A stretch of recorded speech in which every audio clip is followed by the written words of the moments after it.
everybody, it's Romania Black, and we are on episode, we are on episode 11 of To Be Hero X, and we have made it past, maybe, possibly, who knows with this series, we've seemingly made it past the Cyan, Lucky Cyan arc, and I really liked Lucky Cyan. I genuinely wish we'd had more time with her story of her and Calamity, but hey, he didn't die, so, yet!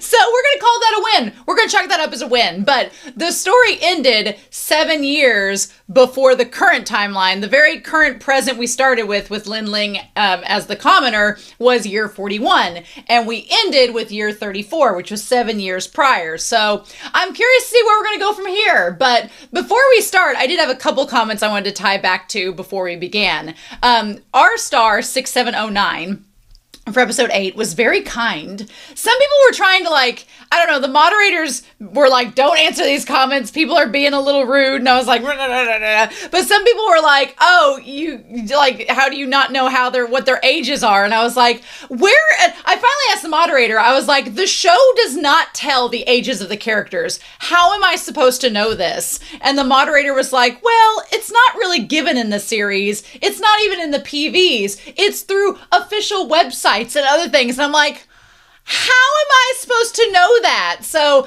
I'm sorry, but if anybody was getting on to me for not knowing the names because I didn't know where to find it on official websites you've scoured at, come on. I'm like, you really should be thinking a little harder there, because I'm like, how am I supposed to know? So I don't feel bad for not knowing, but I will say R-Star 6709 was super nice and did things the polite way, like a civilized human being. And they were like, in episode 8, they said, hey, we do in fact have an age for Cyan. Since you are fine with Lin Ling and Moon's ages, I'm assuming that you're fine with them and I don't have to hide them. Thank you. That's the way you go about it. It's so easy. I don't even know. They said she's 21 by Lin Ling's arc, which makes her 16 during the E-Soul arc. 16-year-olds established as an idol makes me go, yeah. So her breaking out of the orphanage at year 34 caused 11 years post. Okay, so yeah, the plane crash was in year 23. And so it was technically year 36 when the E-Soul thing happened. She broke out at age 14. Not fun to think about. She was 3 when the plane crashed, and so by age 8, she was already the figurehead of a cult. A real yikes moment. Yeah, the fact that she was already being cultivated and groomed as this figurehead at age 8 is terrifying. And the fact that she was being kind of assaulted by the dean at age 14, not cool. Not cool at all. That's awful. So she would be 21 by now, and so would Calamity. Interesting. Interesting indeed. But thank you, R-Star. They also said, Liu Yue, the mere act of wanting to overturn the trust value system has me so invested. Yes. I mean, I think Liu had a pretty cool idea back in, what was it, year 2026? When, because it said 11 years post the plane crash. Or maybe I guess it was around year 23 when he took her to the orphanage. So around year 23, Liu had the idea of overturning the trust value system. But 11 years after that, it seems like he hasn't, 1, done that, or 2, has possibly drank the Kool-Aid and accepted that that system is maybe beneficial to him. I don't know. I guess we'll find out. But yeah, that's really interesting. That does add a lot more to it, knowing how young she was when the plane crashed, and that by the idea that by age 4 or 5, people were already trying to abuse her in the orphanage. That's not cool. Lucky Cyan deserves better than that.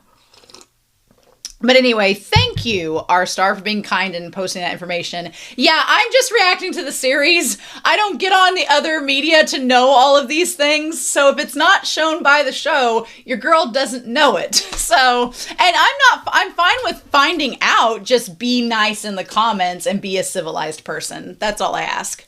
We can do that. These things are easy. So, anyway, I really appreciate all of y'all's comments. I want to give a very quick shout out over to our philanthropy tier over on Patreon to thank you all so much for your support, and I really, really appreciate it. So I'm going to be updating this for the next couple episodes, but for now, thank you to Amor Facilica, as well as Alex Cornejo, Miss Yan Rose, Violet Stardust, Be Happy, Dana, Damage3245, Daniel Aqua 2000, Yanan, Destiny Marie, Devorin, Diana Williams, Ichu, Eric Fisho, Ghostly Turnip, Sugar Mom, James, Poppy, Jessica Cullen, Elfreya, Pancake, Lyndon, Murphy, Rast, Rose Jennison, Sunspots, Translucent Men, Shimoyama, Zero Anti-Zero, Nicholas, Sean, and Jason N.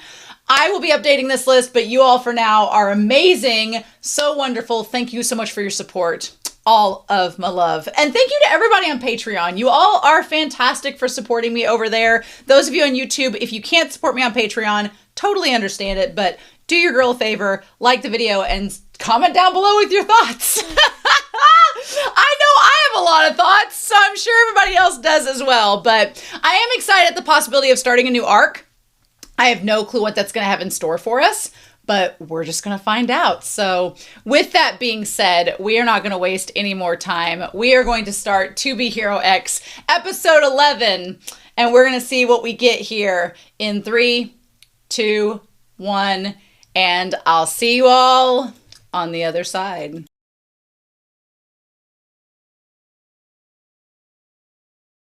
Okay. I was thinking about this last week, and then Moomin was commenting, and they're like, we're gonna need a timeline. And I was like, are we gonna need a timeline? And then this episode happened, and I was like, we're gonna need a timeline. And so, there's only one thing I'm not sure about. We're gonna be going through a lot happened in this episode. A lot happened in this episode, and I was like, what? I'm going to reserve my Calamity Corner. We're back to the Calamity Corner. Last week with episode 10 was just like such a campy fun for all. I do have some thoughts about this episode that are going to get reserved to the Calamity Corner. We're going to keep it over there, but I'm more curious than anything about the timeline, about X, about a lot of things. There were some really cool conversations about the patriarchy that I was like, yeah, no joke, that I want to bring up in this that are very interesting. But I feel like the only thing I'm not quite sure on with what I've constructed on Whiteboard Coon here is the downfall incident. If the downfall incident happened 28 years before year 36, which I think is what it was, it would have been year 8? Because if we do 28 years, well, wait a minute. Math. You know what? I'm an English major. I don't have to use math on the daily, but okay, so it would be, oh my God, 36 minus 28, y'all, is 8. That's right. I was right. There we go. So year 8. Year 8 is the downfall incident. I think if it's 28 years before episode year 36, which I think was the last time it was mentioned. If I'm wrong on the downfall incident, just let it be. We'll get corrected on it later. But I wanted to make a timeline because year 41 is where we started. And we've kind of been moving all across here. And we've gotten some pretty definitive things. I shouldn't have made them so big. If I redo it, I'll have to make them smaller. But so year 41, where we started, was the year with Lin Ling, Nice, Moon got shot by Isol. That was year 41. Lots of things happening. The year prior was the Smile incident. The Smile incident hurt Nice's reputation. Something happened there. We don't know anything about the Smile incident except it put Nice in a funk. That's all we know. And that was a year prior in year 40. In year 39, nothing presumably happened of importance. In year 38, Moon was saved by Nice and she became a hero. So that was the whole thing with Moon in year 38. It's kind of wild to think that Nice saving Moon was only 2 years after the whole Isol thing. That is crazy to me. It doesn't seem like it should be that soon, but it is. And then in year 37, we are assuming around year 37 or year 36, around one of those 2 years, Nice became a hero alongside Rek. So all this was happening around the same time. So year 36 is a pretty important year in the timeline. a pretty important year indeed, because we had the Esol 34th anniversary, which means Esol in year 2 became a hero. So we got that. Esol became a hero in year 2. He's one of the OGs. So that happened around that time. We also got Lucky Cyan joining the agency for DOS at age 16. We got the old Esol versus the new Esol and the results of that. We also got the idea of Mr. Shang starting the Treeman organization, the Treeman group. We have Rock taking over Mighty Glory. So, and then around this time, we also got Firm Man getting to be a hero as well. Lots of things are happening in year 36. There's going to be even more happening when we get into this episode, but I'm just talking about what we know so far before diving into this. Year 34 is when Cyan escaped the orphanage at age 14. That still disturbs me a lot. Don't like that. Then we have a big old gap of time of about like 11 years, 11-year gap, right? And so we do know that was, there was 11 years. So year 23 is when the plane crashed. Cyan survived. We think a hero might have been involved in it, and it was kind of swept under the rug. Year 23 seems rather important. And then when she was 8, we're going to come down here. So in year 28, that's when Cyan becomes the Sacred Maiden. And that's also around the time that Calamity shows up. So we're going to put that on there. Calamity shows up around that time. And then we have like the 6-year gap between there. So there's a lot of space where not a lot has happened, but I'm sure we're going to fill that in as we go. And then if we backtrack, Esol saved Yan Chong in year 20. So 3 years, the year that Cyan was born. So the year Cyan was born, ironically enough, is the year that Esol saved Yan Chong, for better or worse. And then the downfall incident and Esol becoming a hero is all the two like main events that we know of. So yeah, it's just so much. But anyway, so I want to go through this episode and talk shop about what all we get. And we need to open this up and see how this is going to roll. Oh my gosh. Here in 3, 2, 1. I'm glad we got Queen focused, because Queen was honestly a hero I've really been wanting to see this whole time. So year 26, again, just get down into this. So year 26, after the plane crash, in year 26, oh wow, that does make year 28 also have more significance. In year 26, we have Queen. Queen is 12 years old. Queen is 12 years old going to a university, and she starts uni. And then by age 14, Queen is 14, and she graduates the year that Cyan was 8 at the time, so they were only like 6 years apart. Cyan was blissfully unaware that she was becoming a cult symbol, and a 14-year-old prodigy queen was graduating from university. That's wild. So yeah, she graduates and makes the stake that she's going to be a hero.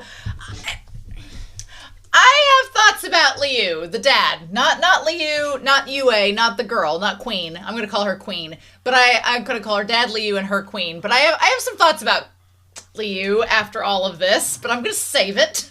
I'm going to save it to the end. But yeah, so Queen starts uni 3 years after the plane crash.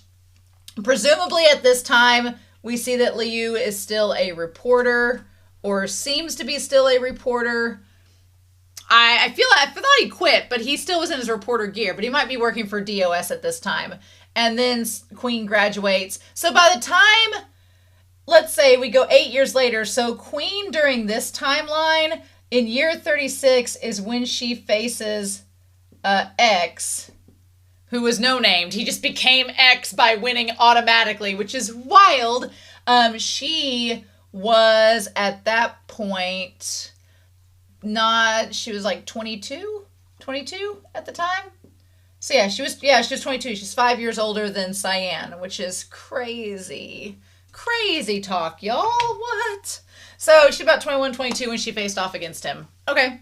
that timeline makes a little bit more sense.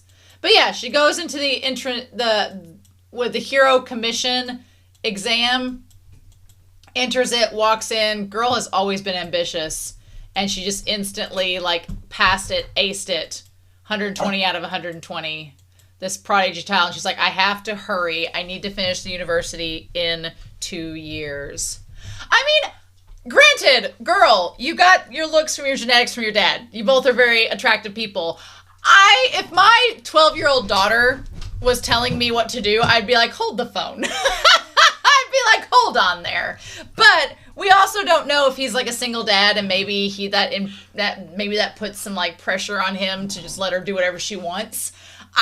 If I tried to tell off my parents at 12 years old, it would not have been a very fun time. But for me, her dad seems pretty lenient, letting her do whatever she wants, and she seems to have like these hero powers already. So I don't know. But I'm very curious about Queen's character, because it seems like something has happened where she does not want the trust values to be in place anymore. There seems to be some interesting questions there. My thing is, girl was like Alexander Hamilton here, being like, I'm running out of time. I have to get this done in 2 years. Then we fast forward 8 years later, and she still hasn't done what she said she was going to do. And I guess in her mind, she has to be the number one hero in order to make that work. But I have thoughts on that. I have thoughts on that indeed. But we'll get there. But she was in a very awfully big hurry to become a hero. All right, so let's skip over the intro here. So the speech that she gave, the valedictorian speech, was in fact the speech. This episode's called Road to the Crown. So in year 28, the speech that she was giving was the one that was on TV, that was being seen at the time, right? So, and that was being seen by Yan Chong, right? At one point, wasn't that being seen by them? Interesting. When they were kids? Okay.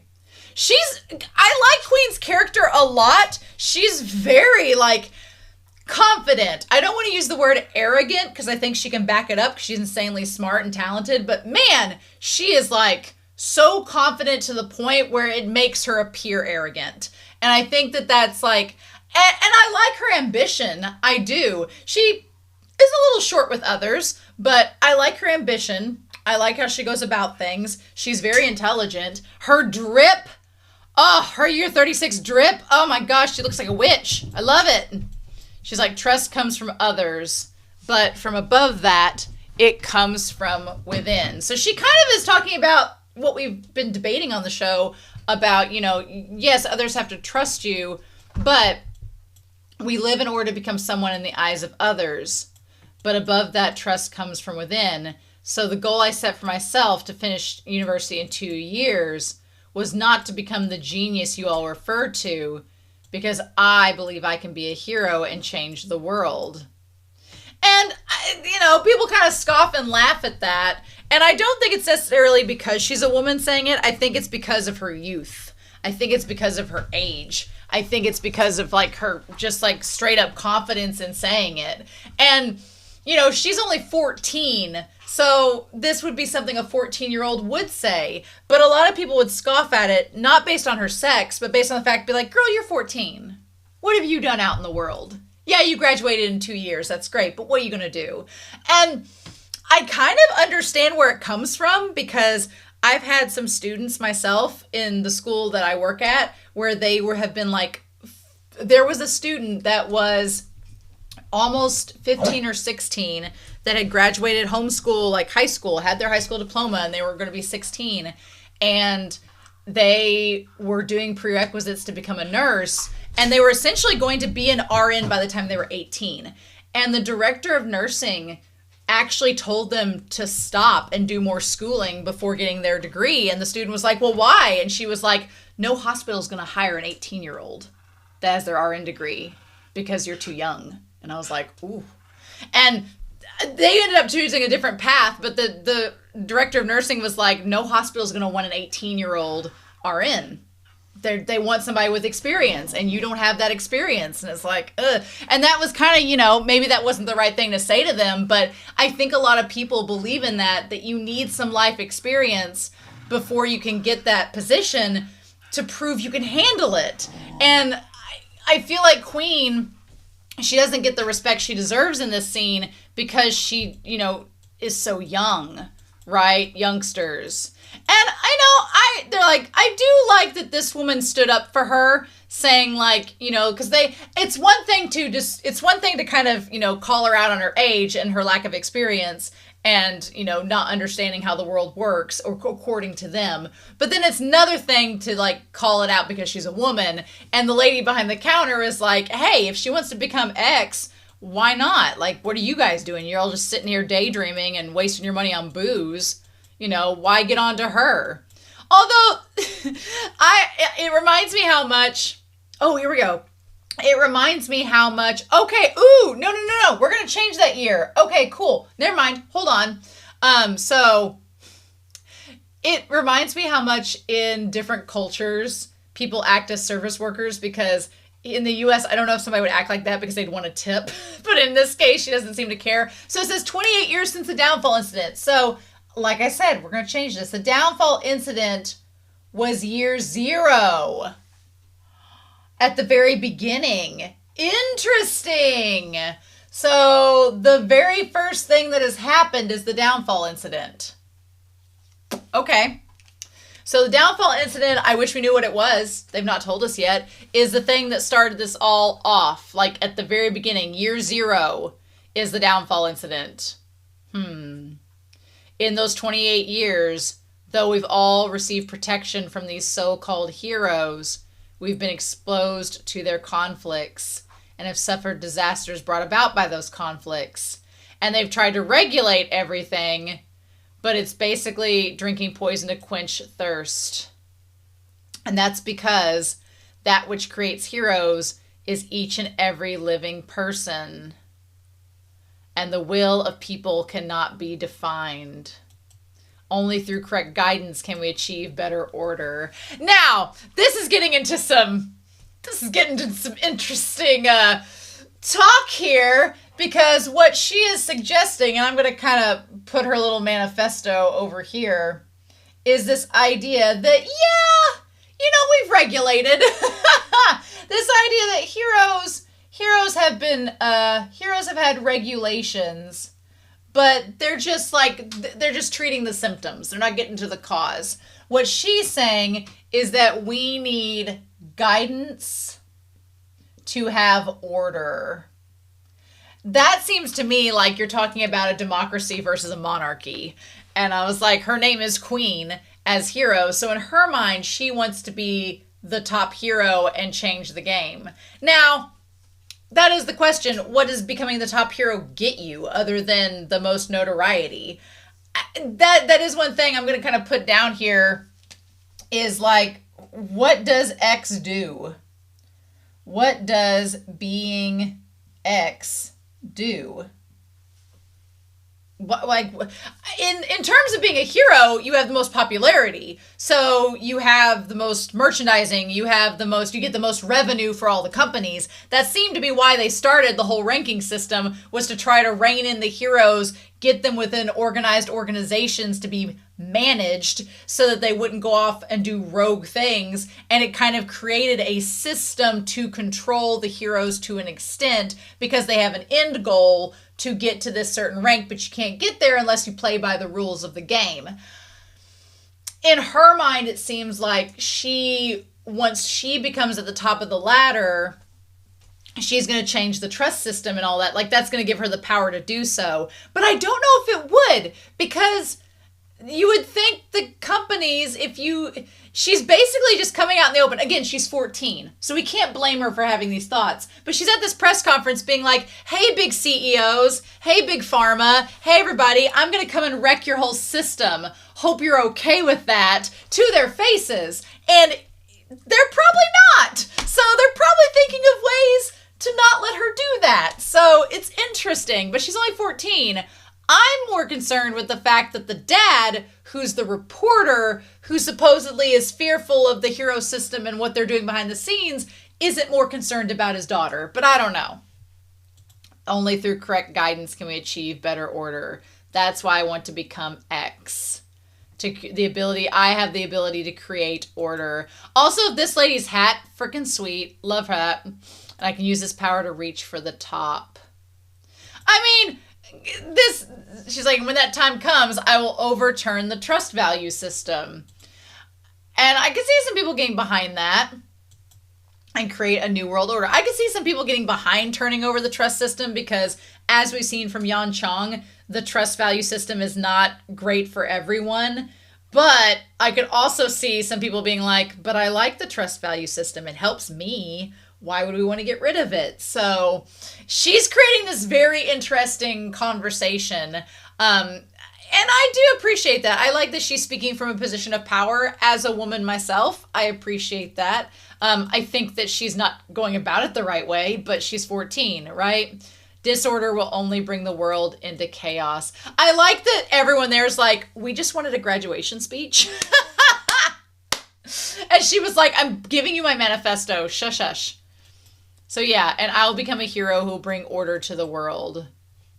So, meanwhile, we go to Ken and Mickey, which I find it hilarious that they have a guy driving a golf cart behind him when they're just walking. I don't know. I would use the golf cart if somebody was driving behind me, but whatevs. I didn't think she had the guts to say it. Jin was already a sensitive individual. His daughter is even more delusional than he is. So it feels like they hired Jin knowing this, but I'm like, okay. He's like, don't underestimate her words. So he says the most daring and outspoken stir up the most acknowledgement and trouble. So then he's like, hold on. Because Ken's like, wait a second, look at the recent data. I like she just had the data ready. The scandal has worsened frictions between men and women. I don't know. What does it say there? Trying to make her popular this time would be too risky. So it's this Hero Entertainment magazine. Scandal Hammer. Currently hunted by Miss Blazing Fire. Mr. Matchstick's affair. Character crumbles. I'm going to put that down here for now. Put that down here for now. Like, okay. We're going to put that down here for now. For the moment.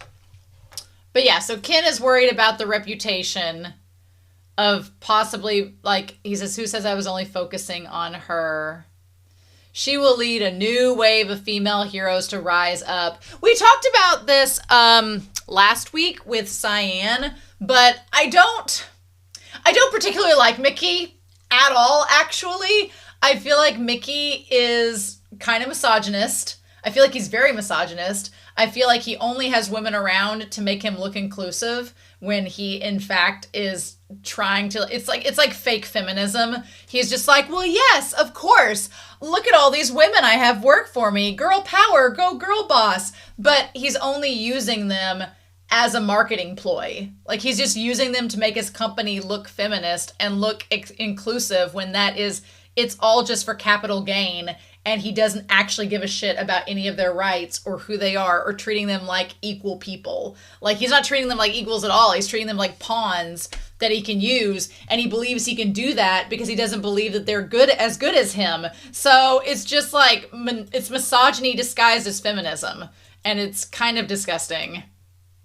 She's like, X is a code name for each one of us regular people, and a representation of our yearning for limitless potential. That's an interesting line, because when she fights X, he seems to embody that idea of limitless potential, but also what she's described is kind of like Lin Ling, which at the end of episode 4, that was Miss J's goal, was to get him into the top 10 and to get him to become X. So, okay. One day it will become my crown. So yeah, so this 14-year-old girl attracted the attention, graduating early from HAC University with flying colors, the hero queen. Yep, so she's given female heroes who've been silent a strong dose of confidence. So, okay, it says from year 8, that's why year 8 was standing out. From year 8 until now, there has not been a single female hero to reach the rank of X. So, we're going to go back here to year 8. Year 8, I was like, that year's standing out for some reason. My lucky number, year 8, was the year that there was a female Hero X. Okay. We don't know who that was. They don't tell us. But yeah, interesting. And that was 20 years ago.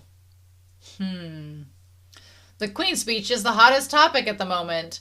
And DOS says they've signed her on as a hero.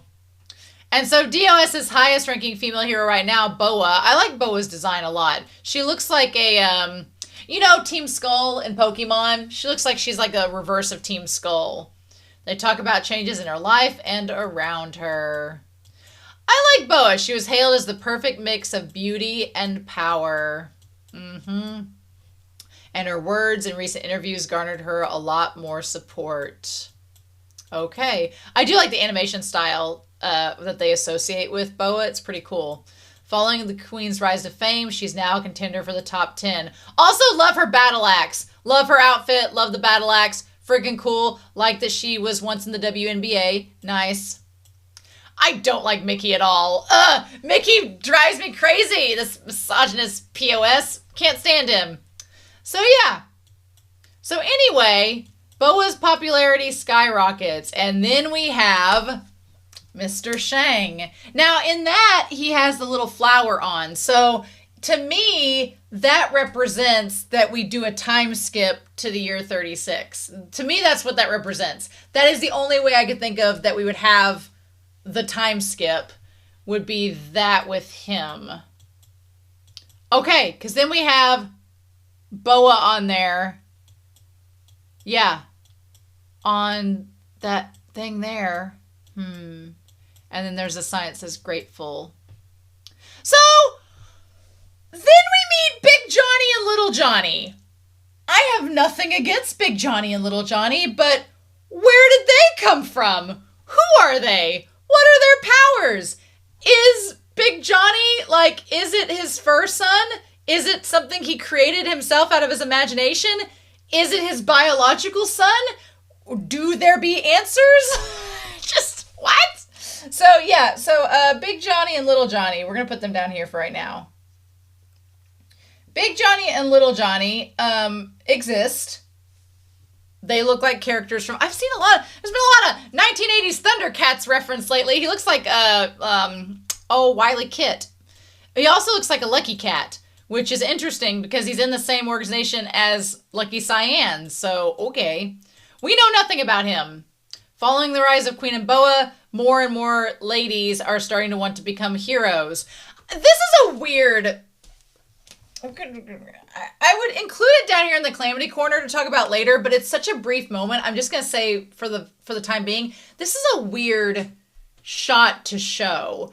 Because one, it's a shot from the year 34 when her speech was in year 28. So showing a shot of something from 6 years later when you're doing stuff right now is kind of weird. But two, Cyan didn't want to be a hero. She distinctly said in the episode she didn't want to be a hero. So showing her in a montage where you're saying more ladies are wanting to become heroes feels wrong. So it doesn't quite match up, but that's okay.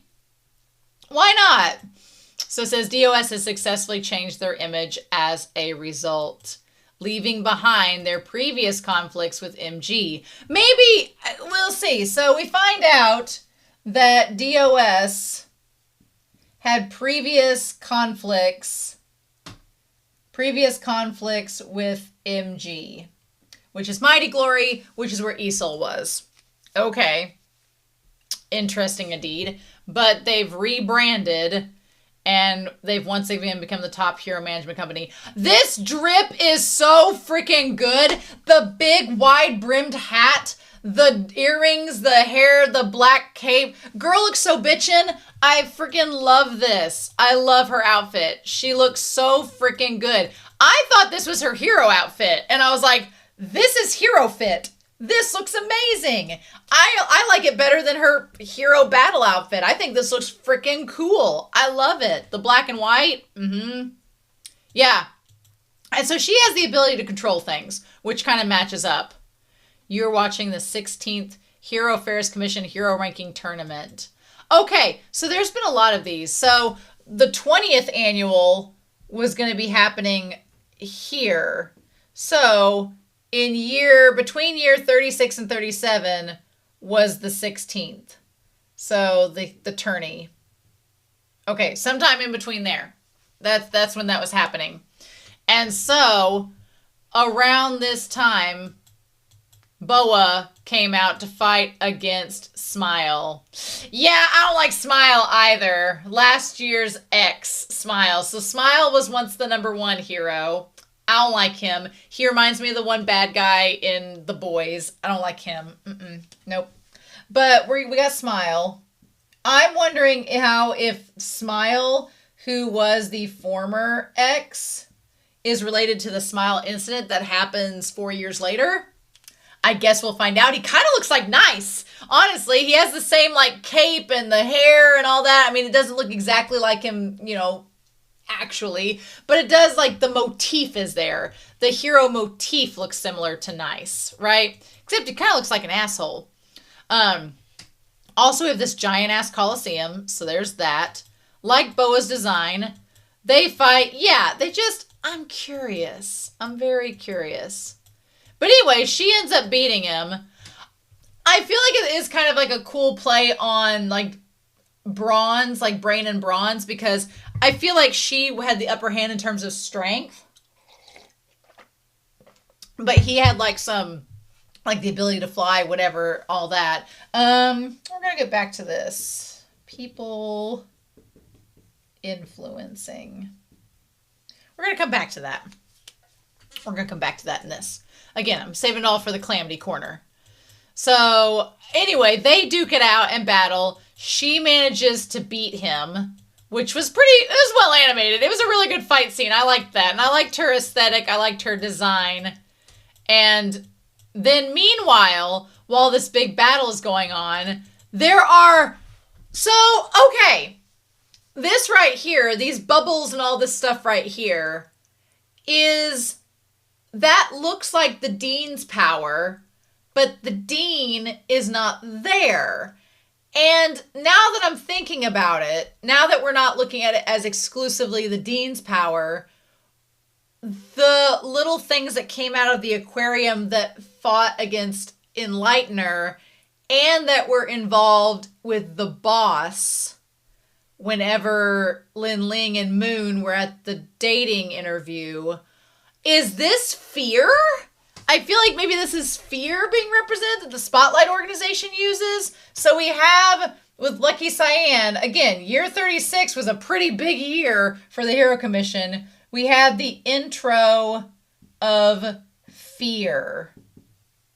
Cyan had it with the Dean. We saw it. I think that's what was at the end with Boa. So something is creating fear, and it's like an actual energy. It's like an actual thing that can hurt people and take them over and do like this. So interesting. And then she shows up. Girl, how'd you get your hair that long? I guess she willed it that way. I mean, she looks kind of like She-Ra a little bit here, but I liked her other outfit a little better. So yeah, the girl falls, gets saved by Queen, who uses her control powers. Meanwhile, Smile gets beat by Boa. And then, yeah, here's the thing here. This is what got me in this moment, is like this misogynist, like faux feminism, because you have like, Kin is a representation of that. Like, Kin is standing there. They're around all these guys. These men have all the equipment. These men are playing the game. Maybe not these other two guys. They're just holding the clubs and driving the cart. But you have Mickey, who has access to the equipment, access to the game, gets to play the game. Does not get a hole-in-one, by the way. That's not how that worked. He had to shoot it a few times. Did not get a hole-in-one. And then you have Kin, who has a name that I would associate as a male-dominated name where I'm from, is dressed in a pantsuit, is dressed kind of in clothing that is more ascribed towards masculine design, has a name that fits that more, and instead is cheering him on and saying, amazing, boss. So it's like, you're decking out this woman, but at the end of the day, she's just there to appease him and make him look good. You know, it's not doing what you think it's doing. She is not being the feminist representation that she should be. She's just reinforcing a patriarchal structure. That's literally what she's doing. And that's kind of his whole point with DOS. I've hired all these female heroes, but they're just serving me. That's the point. So yeah, in order to achieve something, he says, your determination has to be stronger than your skill. So yeah, it's just like, he's like, I'm not really that talented. I'm just like faking it till I make it, right? So then you have Boa, and then damn, Queen just looks so freaking cool. I love her outfit. I love she looks like a witch. I love it. Love it to pieces. Yep. And so it says the rise of female heroes. One fulfilled her wish of entering the top 10 by age 18. Okay. So by age 18, she was 14 when this happened in year 28. So in year 32, okay, so in year 32, we're going to put that on here. We had Queen in the top 10. Okay, so that's our little hint at where we are in terms of the timeline. The other became the second female X in history. So Queen became top 10 in year 32, and Boa became Miss X. So, okay, I was wrong. The 16th one, the 16th tourney was in year 32.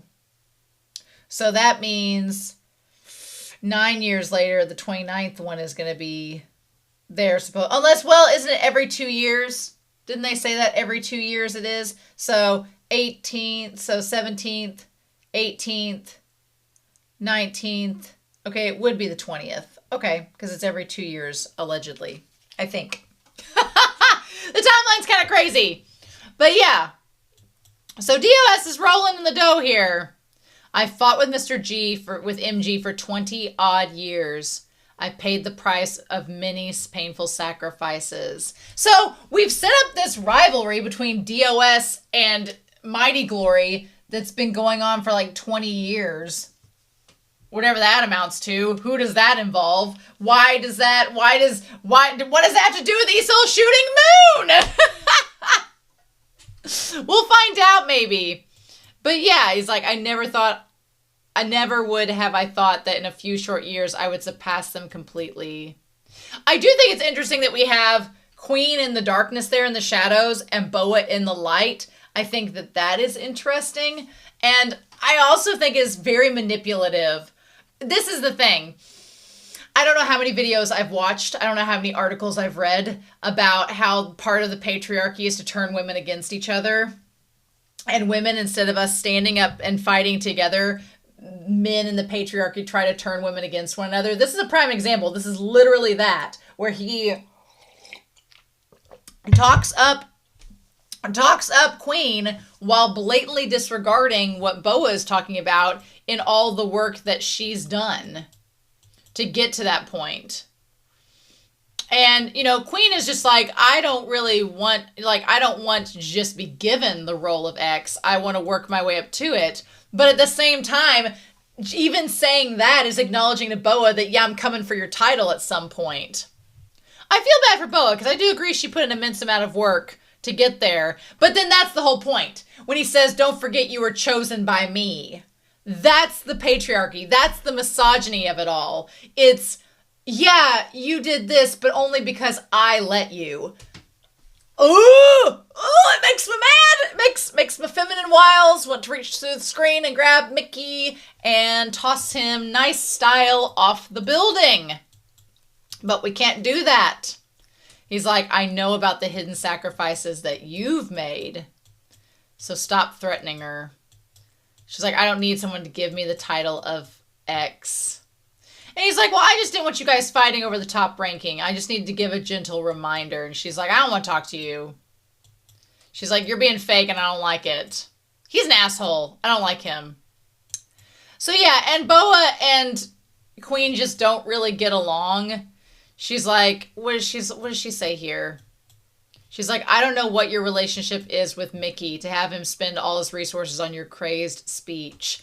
See, that's the part that makes me mad too. It's literally like Legally Blonde, where they're trying to turn Elle against her friends because they think that Elle's been like trying to get favors from the head attorney when that wasn't the case. This is literally like the plot of Legally Blonde. I don't think Queen has been trying to like appease favors out of him. She's just doing what she can to get to the platform that she wants.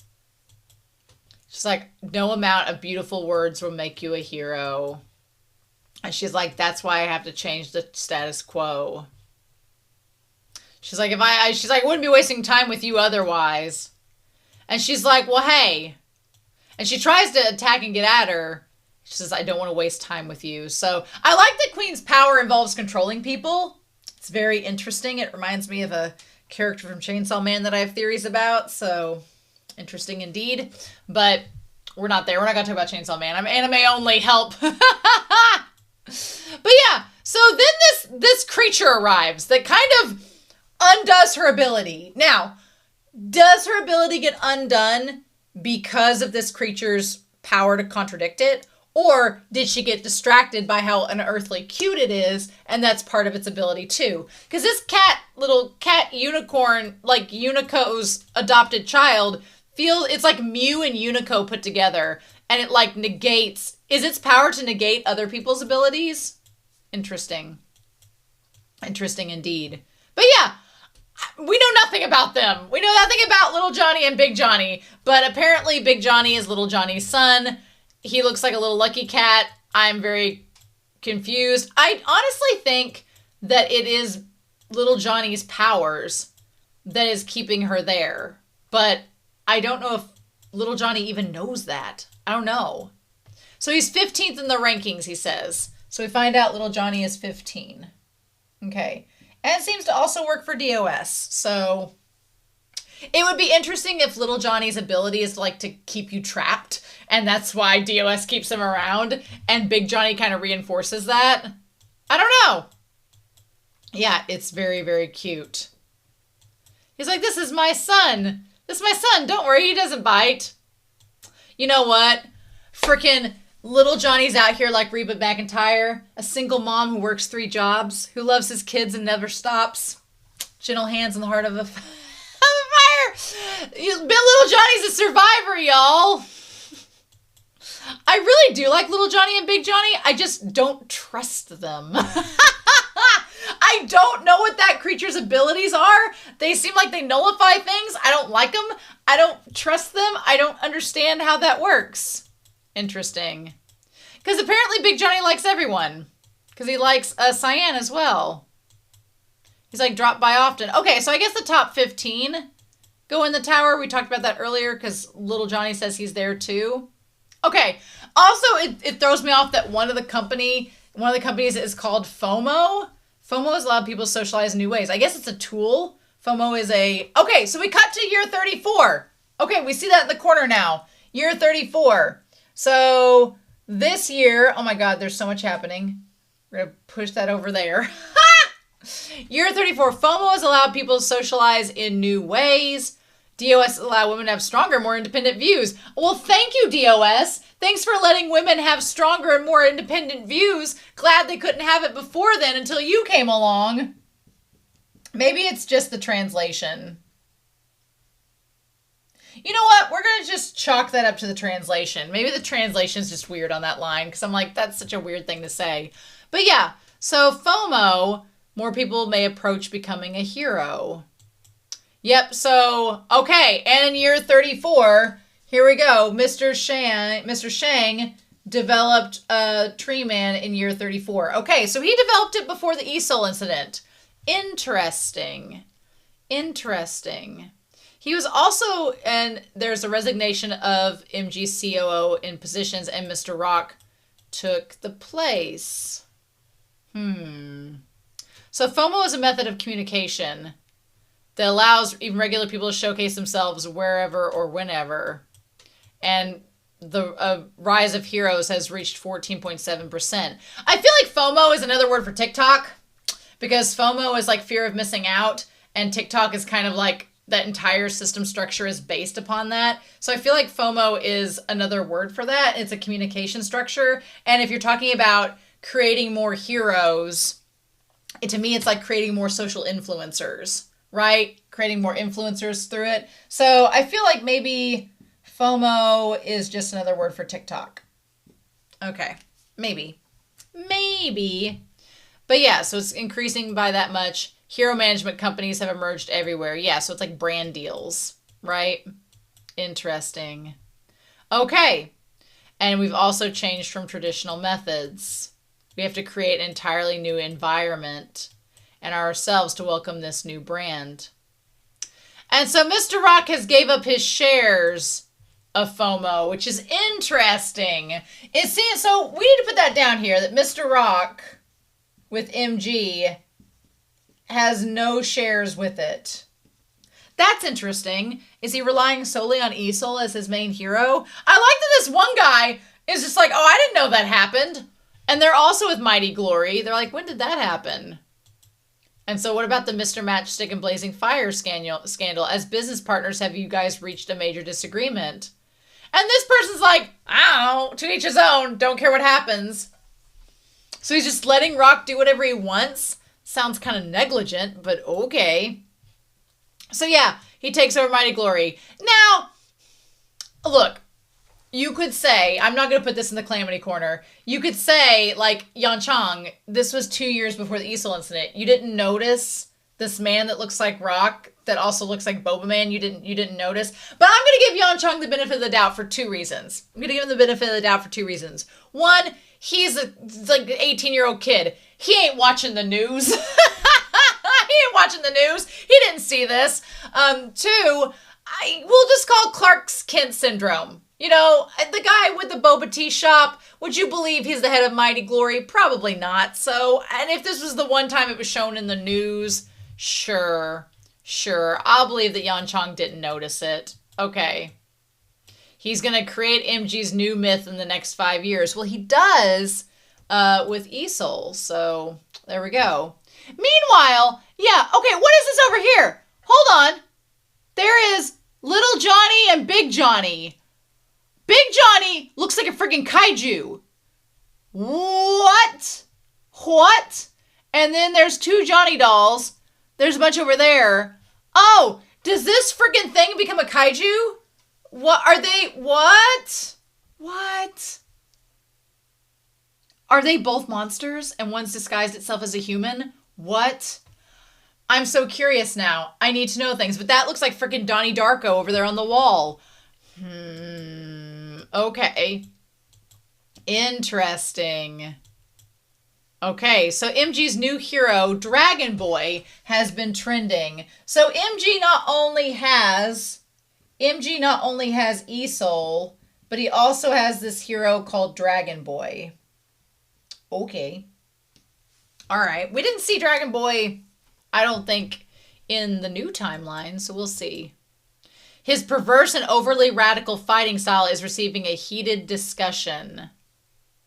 So he sounds kind of like reckless and kind of a live wire. So I'm curious what we'll get with him. But yeah. And he keeps jumping on the TV remote.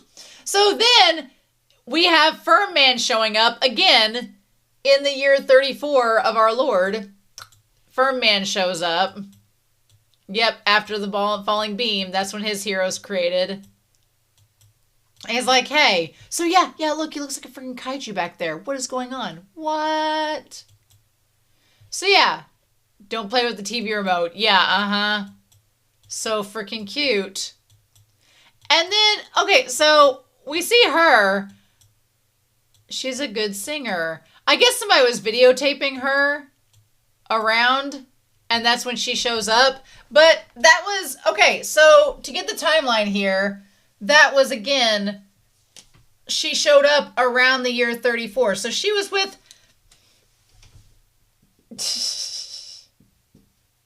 Okay, we're going to put that on there. We're going to save that. So Cyan shows up saying, hello, queen. And like, I'm little Johnny, I'll be in your care. And this is my kid, Big Johnny. No one questions what he says with kid. I guess they just assume he means fur baby, but it's like, okay. Maybe they mean like, this is my creation.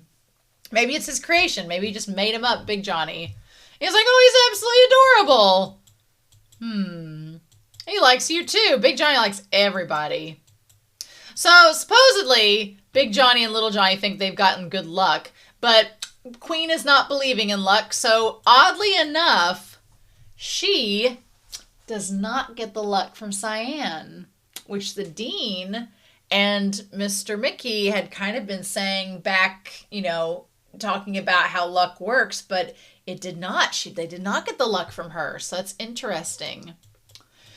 So, as I'm choking on my spit, they decide Queen is going to face Boa in the matches. But that's not how things go down. No. Okay, the 18th Hero Tournament. Okay, so year 16 is the 18th one. Okay. Interesting indeed. Year 36. We got the 18th tournament. It's about to begin. And so the 18th one, they said the 16th one was in year 32. So the 17th would have been year 34. And yes, around the same time with Lucky Cyan, the 18th one would have been then. So then 38 would have been the 19th. 40 would have been the 20th. So maybe they get this one's the 22nd. Anyway, so Queen, who's vowed to create a new world order. Well, she ain't done that in 8 years, but okay. And then this guy shows up. And it's just him who shows up with looking pretty dapper with his white hair, his coin. His tie has an X on it. You would think he's X already. I'm so curious. I thought he was X to begin with. That was just his hero name. But no, he gets the title of X by beating her and everybody else. So he became X in year 36. And in the last 5 years, nobody's challenged him and nobody's taken the spot from him. Okay. All right. He looks interesting. He kind of looks like, Mr. Shang a little bit. He kind of has that look. But he also looks nice a little bit. But I think the white hair is convincing me more than anything. So all he does is land on the square. He shows up. I like the black, white, and red. He waves, which is the same thing he did to Cyan. He waved. Uh-huh. And then I was like, what is she going to do to face him? And then she readies her spear and everything. And as she touches down, what did he do at the beginning there when he showed up? He showed up, and then he popped out, stepping in there. And all he didn't he flip a coin? Wasn't that it? Yeah. Yep, he flipped a coin and, caught it, and that was it. So I'm like, does he have a 50-50 chance of winning? Depending on what the coin gave him, did he just have a 50-50 chance of beating someone? And that's it? And he just won the odds? So it says, a hero ranking tournament dark horse appears. Yep, he defeated every opponent in nearly an instant. So yeah. Interestingly enough, he becomes X and then just leaves? Doesn't do anything at all? The only thing we know is that he's already become X. Mm-hmm. Okay, we're going to talk about her defeat here. So yeah, she does not take defeat well. She does not take defeat well. Can't say that I blame her. And then there's the whole part about this comedian making a joke about her. And I'm like, come on, girl, you can't let that get you down. So the one person who should be concerned about the loss is Queen. I do like the shot of the light against her. So this is failure. I know, when you've succeeded your whole life and you suddenly get struck by failure, it's a hard pill to swallow. So meanwhile, Liu is just like, who be this X guy? And Mickey has no clue. He's like, he came out of nowhere. He's like, not a single clue. His image doesn't exist in the city's information systems. And he's like, I'm going to meet him now. So he goes to the top of the hero tower, and there's just nothing there. It's just like, looks like it's been abandoned. So, has nobody been there the whole time? What's going on? What does this mean? Nobody's up there. I'm curious. Wasn't the top floor Boa's at one point? She didn't lose it that long ago. So I don't know. I mean, isn't that Boa's with the whole, yeah, click chasing clowns and all the fear particles are rising. So Boa figures out that Queen is Liu's daughter, which, okay. I figured that would be known, but I'm curious. What does that mean? Why does it matter? Boa with Liu's daughter. I don't exactly understand, because I thought Boa was like at the top where X was. And so, but then when he goes up, there's all this grass and stuff that's grown around. So is that just recently happened? Did the grass just automatically grow? What about Boa when she moved? How does that work? What's the deal with all this? Yeah, that's a great question. Because she's in this, like, workout room. So has she been booted to the second floor? Curious. Curious indeed. Okay. Because what it says, it said, I found the info that you requested. But that looks like like an orb. So is that like supposed to be the Spotlight information? The Spotlight organization? Okay. Interesting. I don't know why it would matter that she's Liu's daughter, since Liu is working with the organization itself and has been, well, has he been shown in public working for the organization? Maybe not. Maybe it's behind the scenes, but I feel like she's probably said that her dad works for them. I don't know. This episode had a lot of setup, a lot of timeline things. Whiteboard Coon has been filled.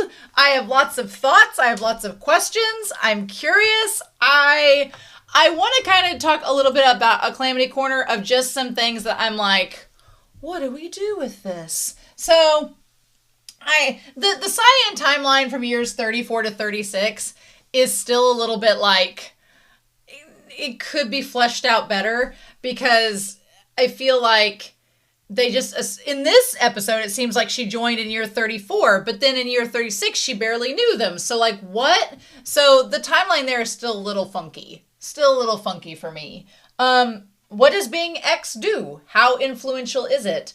If X has been X for 5 years, what has changed? What has happened? How has he influenced anything, if at all? Or has he just kept things the status quo? Has that been the goal? We do not know. So that's interesting. The tensions between men and women and the whole thing about that. I do like the sexist angle of it. I do like what this does with it. So that one's actually not really for the Calamity Corner. Big Johnny and Little Johnny, what do? They just appeared. I'm like, we've never seen these characters before. They are suddenly just there. We have no real explanation of who their characters are, but I'm hoping we get more of that as we go through the series. So that's not really a complaint. It was just kind of like, what do we do with them? The people, what does it say? The people, something with, infinitely, I can't read my own writing, y'all. That's how bad it is. The people influencing. Yeah, there we go. So one concept that has kind of dropped off a little bit since Lin Ling's arc, and especially since Yan Chang's arc, is the idea of people influencing through the trust values. We didn't really see it in Calamity and Cyan's arc, and here we don't really see it either. So I'm curious about that. I'm curious, like, I wish we had a little bit more with Queen and kind of the timeline of her goals, because she starts out like, I'm going to graduate in 2 years. I've graduated in 2 years. And then it was like, and now I've been with this organization for 8 years. And I was like, whoa, girl. I mean, I guess she did have, I'm going to be in the top 10 by, year 32, which was, 4 years later. But then, like, I feel like there could have been a little bit more there. So I don't know. I'm going to reserve judgment, though, because we have next week to see what we're going to get with Boa. But it seems like the fear is a particle now. It's a substance that comes off of the heroes. I'm assuming maybe it's like a byproduct of the trust values.